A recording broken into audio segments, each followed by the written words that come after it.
जिंदगी की असली जंग बड़े बड़े लड़ाइयों में नहीं बल्कि खुद के अंदर के जुल्मों से जीती जाती है। दुनिया के सबसे मजबूत इंसान वो नहीं होते जो सबसे ज्यादा शोर मचाते हैं, बल्कि वो होते हैं जो तूफानों में भी शांत सागर की तरह स्थिर रहते हैं। ये ताकत किसी राज महत्व या बड़े खजाने में नहीं छुपी होती, बल्कि यह एक ऐसा अनमोल रत्न है जो सिर्फ अपने अंदर झांकने पर ही मिलता है। और मैं आपको यह दिखाना चाहूंगा आप कैसे आंतरिक किला खुद अपने अंदर बना सकते हैं। सोचिए, ज्यादातर चिंता, उलझन, यह तक गुस्सा भी एक ही चीज से पैदा होता है।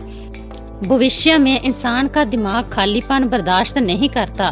साफ मकसद के बिना हर बाहरी राय आपका रास्ता तय करने लगती है और आप अनजाने में ही ऐसे रास्तों पर चलने लगते हैं जो आपने कभी चुने ही नहीं होते। हर सुबह उठकर भाग दौड़ पर में लगना मगर खुद का बना पाना का एहसास ना होना जैसे है। कितने लोग जिंदगी ऐसे ही गुजार देते हैं, सांस ना ले पाना और हमेशा भागते ही रहना, मगर जिंदगी का एक पूरा दिन भी नहीं जी पाते। जब नेपोलियन हिल ने एंड्रयू कार्नेगी से राय लेती कि असली दौलत लोहा, स्टील या सोने से नहीं बल्कि एक अटल फैसले से बनती है। एक ऐसा फैसला, ऐसा लक्ष्य जो इतना स्पष्ट हो कि बाकी सब बेईमानी लगने लगे। उनका मानना था कि सफलता का राज यही था कि उन्होंने एक स्पष्ट लक्ष्य को चुना था और अपनी सारी ऊर्जा उसी पर लगवा दी। यह स्पष्टता हर काम को लक्ष्य की तरफ बढ़ने की ओर ले जाती है, जबकि दूसरे सब कुछ साथ में करने की कोशिश करते हुए रास्ता भटक जाते हैं। आप खुद सोचिए, कितनी बार आपने दूसरों की उम्मीदों में खरा उतरने के लिए शुरू किया। कितने फैसले आपने खुद की मर्जी से नहीं दूसरों को खुश करने के लिए किए, जहाँ आलोचना से दूर रहने के लिए किए। उनमें से कितने फैसले में यह एहसास दिखाया था कि आप अपनी जिंदगी जी रहे हैं। यह है कि एक बिना मकसद के जीने की कीमत आप दूसरों की कठपुतली बन जाते हो, उनके इशारों पर नाचने, अपनी जिंदगी की अहम बातों पर आगे नहीं बढ़ पाते। मानो सब कुछ झोला हुआ है। सालों तक प्रशासकों, विपरीतियों और प्रभावशाली लोगों को खुश करने की कोशिश की। तब तक मैंने समझा कि मैं अपनी ऊर्जा को बेकार ही कर रहा हूँ। नेपोलियन हिल के द्वारा बताए गए बातों पर आप असर कर सकते हैं, समझ सकते हैं कि जब मैंने खुद को समझा और चुपचाप अपना असली मकसद तय किया तो मुझे अपने अंदर बदलाव महसूस हुआ।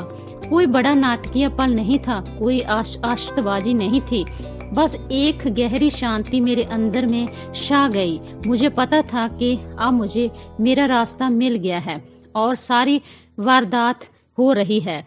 ऊर्जा एक ही दिशा में बहने लगी। बिना मकसद की इंसान बिना हवा में उड़ते पत्ते की तरह होता है। वह हवा के झोंके के साथ बहता, जहां नहीं जाना चाहता वहां पहुंच जाता है। खुद का कोई हक नहीं, लेकिन स्पष्ट लक्ष्य वाला इंसान ऐसा जैसे पास में कम पास हो। लहरें कितनी भी जोर से हिलाएं, वो आप हमेशा अपने रास्तों पर लौट आता है। मन एक बाग की तरह है, जो भी बोया जाता है वो बढ़ता है, चाहे वो विचार हो या शंका का बीज। एक विजय जिंदगी और एक साधारण जिंदगी अक्सर फर्क यही होता है कि हम इस पवित्र भूमि पर बोने देते हैं। कितनी बार आपने बुरे विचारों को अपने अंदर आने की अनुमति दी है। जब हम बार बार बुरे विचारों को दोहराते हैं तो वो हमारे अंदर घर कर जाते हैं, फिर वो एक आदत बन जाती है। ज्यादातर लोगों को यह समझ नहीं होती कि विचार आदेश नहीं होते जिन्हें आपको मानना ही पड़ता है। यह सिर्फ सजा है। आप उनमें से हर एक को स्वीकार या अस्वीकार कर सकते हैं। अगर आपको कोई गाली देता है तो आप फैसला कर सकते हैं कि आप उस आवाज को हफ्तों तक उस आवाज के साथ लेकर चलोगे या नहीं, कि आप उस को तब तक दोहराते जाओगे कि तब तक आपके कंधों तक बोझ ना बन जाए। आप अपने अंदर की शांति को जगाओ, वो आपकी सबसे बड़ी ताकत बन सकती है जो कि आपको अंदर से मजबूत बनाती है। ये ऐसा पेड़ की तरह है जो तूफान में झुकता है लेकिन टूटता नहीं है।